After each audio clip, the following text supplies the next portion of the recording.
the unstoppable force. The Kraxan Empire had grown accustomed to victory.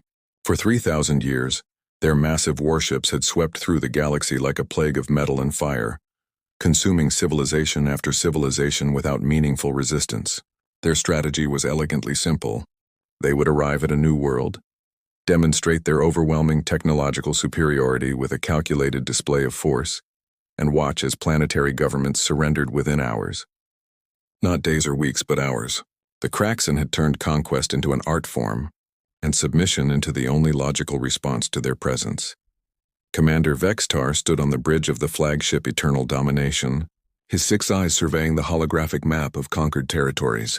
The Empire now spanned 47 star systems, each one having fallen without firing more than a warning shot. His chitinous exoskeleton gleamed under the violet lights of the command center as he reviewed the latest intelligence reports. Their scouts had discovered something interesting in a previously overlooked arm of the galaxy. A small blue planet orbiting a yellow star, showing signs of industrial civilization. The natives called it Earth. The preliminary scans were almost laughable. The inhabitants, who called themselves humans, had barely managed to establish a presence on their own moon. Their fastest vessels could hardly achieve a fraction of light speed. They still relied on chemical propulsion and primitive nuclear fission. By every metric the Kraxan used to evaluate threats, humanity ranked somewhere between insignificant and pathetic. Vextar's tactical advisor, a younger Kraxan named Zekmal, had actually suggested sending just a single destroyer to handle the annexation. It would be more than sufficient for such a backward species. But Vextar was nothing if not thorough. He ordered a standard conquest fleet of 12 warships, not because he expected resistance but because protocol demanded it. The Empire had procedures for a reason. As the fleet prepared for the jump to Earth's system, he reviewed the cultural analysis his xenobiologists had compiled. Humans were a chaotic species, divided into hundreds of different nations, speaking thousands of languages, constantly engaged in petty conflicts among themselves. They couldn't even achieve unity on their own world. How could they possibly stand against an empire that had conquered half the known galaxy? The fleet emerged from hyperspace just beyond Neptune's orbit, their arrival sending ripples through the fabric of space-time that any civilization with basic detection equipment would notice. Vextar waited. The standard procedure was to allow the target species time to detect them, to let fear sink in, to give their leaders time to comprehend the magnitude of what they faced. It usually took about 6 hours for the panic to set in, another 2 for emergency sessions to convene, and by hour 10, the surrender transmissions would begin. But Earth remained silent. No panic broadcasts, no military mobilizations visible from orbit, no desperate attempts at communication. 12 hours passed. Then 24. Vextar found himself oddly unsettled.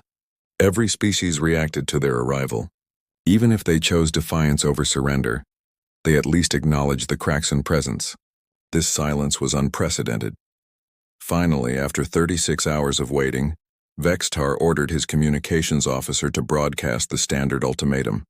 The message was transmitted in every major Earth language simultaneously, a simple declaration of intent: surrender unconditionally or face complete annihilation. The response came within minutes, but it wasn't what anyone expected. Instead of coming from a government or military source, it came from something called the United Nations, an entity their intelligence had dismissed as a powerless bureaucratic forum. The message was brief and peculiar. We acknowledge your presence. We decline your offer. Please leave. That was it. No threats, no pleading, no attempts at negotiation. Just a polite but firm rejection, as if they were turning away door-to-door salesmen rather than facing the most powerful military force in the galaxy. Zekmal actually laughed when he heard it. The absurdity of it all was almost entertaining. These humans either had no concept of the danger they faced, or they had completely lost touch with reality. Vextar ordered the fleet to advance to Mars' orbit, expecting this show of force to snap the humans back to their senses. As they moved through the solar system, the Kraxan sensors detected something odd. There was an unusual amount of activity in Earth's asteroid belt, and several of the larger asteroids showed signs of recent mining operations. But the equipment appeared to be automated, and the extracted materials were being sent toward Earth in slow, unmanned cargo vessels. Nothing that suggested military preparation. When the fleet reached Mars, they found something else peculiar. The red planet had several small colonies, maybe a few thousand humans total, but they hadn't been evacuated. The colonists were going about their daily routines as if an alien armada wasn't hovering just outside their atmosphere. It was either the height of ignorance or the depth of insanity. Vextar was beginning to favor the latter explanation. He ordered another transmission, this time with video, showing the full might of the Kraxan fleet. 12 kilometers-long battleships, each one capable of reducing a continent to molten glass. The response came quicker this time. Again from the United Nations, and this time it included video as well. It showed a middle-aged human female in a simple blue suit, sitting behind a wooden desk. She looked directly into the camera with an expression that Vextar couldn't quite read. It wasn't fear and it wasn't defiance. It was something else entirely. "Commander Vextar," she said, pronouncing his name perfectly despite the human vocal apparatus being poorly suited for Kraxan phonemes. "My name is Secretary General Sarah Chen. I want to be absolutely clear about something. Humanity has no interest in conflict with the Kraxan Empire. We have reviewed your history, your capabilities, and your standard procedures. We understand what you represent. However, we must respectfully insist that you leave our solar system immediately." Zekmal scoffed at the translation. "They insist? Do they have any concept of what we could do to their world?" But Chen wasn't finished. "You should know that we have been aware of your empire's existence for quite some time. We have observed your conquest patterns, studied your technology, and prepared accordingly. What you mistake for ignorance is actually confidence. What you interpret as insanity is actually preparation. We are giving you this one opportunity to withdraw peacefully. This offer will not be repeated." The bridge fell silent. In 3,000 years of conquest, no species had ever spoken to them this way. It wasn't just the words, but the tone. There was no bravado, no desperate bluffing. Chen spoke as if she was stating simple facts like explaining that water was wet or space was dark. Vextar felt something he hadn't experienced in centuries.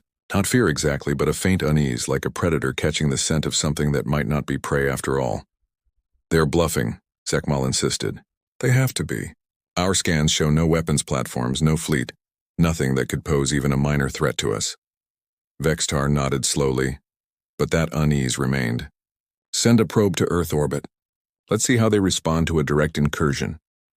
The probe was launched, a small, fast reconnaissance vessel designed to test planetary defenses. It accelerated toward Earth at maximum speed, its sensors sweeping for any sign of defensive systems. It found nothing. No orbital platforms, no hidden weapons, no energy shields. Just empty space and a blue planet spinning peacefully below.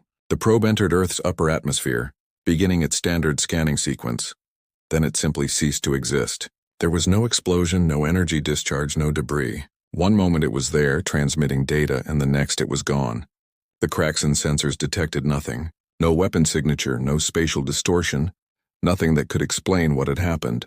It was as if the probe had simply been erased from reality. "Technical malfunction," Zekmal said quickly, but his voice carried less certainty than before. "Send another," Vextar ordered. The second probe met the same fate. So did the third. Each one vanished the instant it crossed some invisible threshold in Earth's atmosphere. No explanation, no detection of any defensive measure. They just stopped existing. The immovable object Vextar stood motionless on the bridge, studying the sensor data for the 5th time. 3 probes gone without a trace. His tactical officers were running every possible scenario through their computers, but nothing made sense. The humans had no visible technology that could accomplish such a feat, yet the evidence was undeniable. Something was protecting Earth, and it was beyond anything the Kraxan had encountered in 3 millennia of conquest. "Perhaps they have allies," Zekmal suggested, though he sounded unconvinced by his own theory. "An older civilization providing protection?" "Our intelligence shows no evidence of that," Vextar replied. "Every scan indicates humanity is alone. Whatever this is, they developed it themselves." The admission hung in the air like a toxic cloud. If humans had developed such technology independently, while appearing so primitive on the surface, what else were they hiding? Vextar made a decision that would have seemed unthinkable just hours earlier. He ordered a full tactical retreat to Mars orbit while they reassessed the situation. As the fleet pulled back, Secretary General Chen appeared on their screens again, this time without being hailed.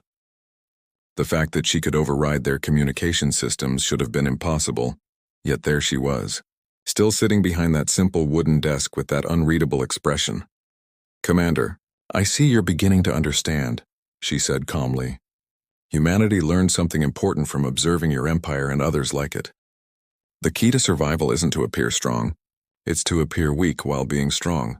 We've spent the last 50 years since we detected your first conquest preparing for this moment. Not preparing to fight you, but preparing to make fighting unnecessary." "You're bluffing," Vextar transmitted back, though he no longer believed it himself. "Your technology is primitive. We've seen your ships, your weapons." Chen actually smiled at that. "You've seen what we wanted you to see. Tell me, Commander, did you never wonder why a species that had split the atom would still use chemical rockets? Why we would broadcast our location into space while simultaneously developing quantum computing? We're not primitive, Commander. We're careful." As if to emphasize her point, something extraordinary happened. Every asteroid in the belt between Mars and Jupiter suddenly activated. What the Kraxan had taken for simple mining operations revealed themselves as something far more sophisticated. Each asteroid had been converted into a weapon platform, housing technologies that didn't register on any known scanner. Thousands of them, all aimed at the Kraxan fleet. "Impossible," Zekmal whispered. "We scanned those rocks. They were just mining operations, were they?" Chen asked. "Or did you see what you expected to see? Your empire's greatest weakness, Commander, is your success. You've grown so accustomed to easy victories that you've forgotten how to look for real threats. You see primitive technology and assume primitive thinking. But humans have been warriors since we climbed down from the trees. We've just learned to hide it better. The asteroid weapons didn't fire. They didn't need to. Their mere existence, their sudden revelation, sent a clear message. If humanity could hide thousands of weapon platforms in plain sight, what else were they concealing?" Vextar's mind raced through the implications. His fleet was now surrounded, caught between Earth and an asteroid field that had become a fortress. "We could still destroy Earth," Zekmal said desperately. "One concentrated bombardment from all 12 ships." "Yes, you could," Chen agreed, having somehow heard the private bridge conversation. "But I wonder if you've noticed what's happening near Jupiter." The Kraxan sensors swung toward the gas giant, and Vextar felt his confidence crumble entirely. Ships were emerging from Jupiter's atmosphere, not just a few ships, but hundreds. They rose from the crushing depths like metallic leviathans, each one unlike anything in the Kraxan database. These weren't converted civilian vessels or hastily built defenders. These were purpose-built warships designed with technologies that shouldn't exist on a supposedly primitive world. "We've been building for 50 years, Chen explained. "Not on Earth where you'd detect us, but in the one place no one would think to look. The atmospheric pressure of Jupiter makes for excellent cover, don't you think? Of course it also makes for excellent training. Any species that can build and operate ships in that environment can handle anything space has to offer. The human fleet didn't attack. They didn't need to. They simply formed up, creating a wall of metal and energy between the Kraxan and Earth. But it was what the sensors revealed about these ships that truly terrified Vextar. Each vessel was wrapped in the same undetectable field that had destroyed the probes. They could become invisible to any scanning technology, could appear to be anything or nothing at all. "How?" Vextar asked, his voice barely a whisper. "Quantum masking," Chen replied. "We learned long ago that the best defense isn't a shield that stops attacks. It's being somewhere other than where your enemy thinks you are. Every human ship, station, and colony is equipped with it. You could fire at Earth right now, Commander. But would you hit the planet? Or would you hit empty space while Earth exists a fraction of a dimension away? Can you afford to find out?" The implications were staggering. If the humans could phase shift their entire planet, traditional warfare became meaningless. You couldn't conquer what you couldn't touch. You couldn't destroy what might not even be in the same dimensional space. The Kraxan had based their entire military doctrine on overwhelming force applied to fixed targets. But what if the targets weren't fixed? What if they weren't even really there? "This is why you weren't afraid," Vextar said, understanding finally dawning. "We were never afraid," Chen confirmed. "We were disappointed. We hoped that somewhere among the stars we'd find friends, not conquerors. But the galaxy seems full of empires like yours, taking what they want because they can. So we decided to become something different. Not an empire, not conquerors, but guardians of our own sovereignty. We don't want your territory, Commander. We don't want your resources. We just want to be left alone. And if we refuse? If we call in our entire fleet?" Chen's expression finally changed, and Vexitar wished it hadn't. Because what he saw there wasn't anger or determination. It was pity. Commander, do you really think Earth is our only world now? We've had 50 years in quantum masking technology. We could have colonies anywhere, everywhere, or nowhere. You could search for centuries and never find them all. And while you searched, we'd be advancing, developing, preparing. Your empire conquers worlds, Commander. We're learning to create them. Pocket dimensions, folded space, entire realities that exist between the heartbeats of atoms. Your choice isn't whether to fight us. It's whether to make an enemy of a species that in another century might not even need the same reality you inhabit. The bridge was silent except for the hum of electronics. Every Craxan present understood they were at a crossroads. They could fight and possibly win against what they could see. But how did you fight an enemy that could literally exist outside your ability to perceive them? How did you conquer a species that could slip between dimensions like walking through doorways? There is another option, Chen said softly. We could be friends. Humanity doesn't seek isolation because we hate other species. We seek it because every species we've encountered only understands force. But imagine what we could accomplish together. Your empire's resources combined with our innovation, your strength with our adaptability. We could build something greater than either of us alone. The Craxan don't make alliances, Zekamal said automatically. We conquer or we destroy. Then you'll eventually disappear, Chen said simply. Not because we'll destroy you, but because you'll become irrelevant. The galaxy is changing, Commander. Species are evolving, ascending, transcending. Your empire is fighting for control of physical space while others are learning to create their own. In a universe of infinite dimensions, what value is there in conquering a single plane of existence? Vextar felt the weight of 3,000 years of tradition pressing against him. The Craxan way was simple, direct, uncomplicated. They saw, they wanted, they took. But standing here, facing an enemy that might not even be fully present in the same reality, he realized that simplicity might be their doom. The humans hadn't just developed new weapons. They'd developed a new paradigm of existence. I need to consult with the Emperor, Vextar said finally. Of course, Chen replied. We'll wait. But Commander, when you speak to your Emperor, ask him this. Does he want to rule a fraction of one reality? Or does he want to explore infinite realities? The age of conquest is ending. The age of transcendence is beginning. The only question is whether the Craxan Empire will be part of it, or a footnote in it. As the fleet prepared to jump back to Craxan space, Vextar couldn't shake the feeling that this wasn't a retreat. It was an evolution. The humans hadn't defeated them with weapons or ships. They'd defeated them with an idea. The idea that in a universe of infinite possibilities, the greatest power wasn't the ability to take, but the ability to become. The Craxan Empire had conquered worlds without resistance until they met humanity. But humanity hadn't resisted. They'd simply existed on a level the Craxan hadn't known was possible, and in that moment the unstoppable force hadn't met an immovable object. It had met a species that had learned to step sideways out of the path of collision altogether. As Earth grew smaller in their viewing screens, Vextar wondered if they were leaving behind an enemy, or approaching a future they couldn't yet comprehend. The humans had offered them a choice: continue being what they were and become obsolete, or become something new and explore possibilities beyond imagination. For the first time in 3,000 years, the Craxan Empire faced a decision that wasn't about conquest. It was about evolution.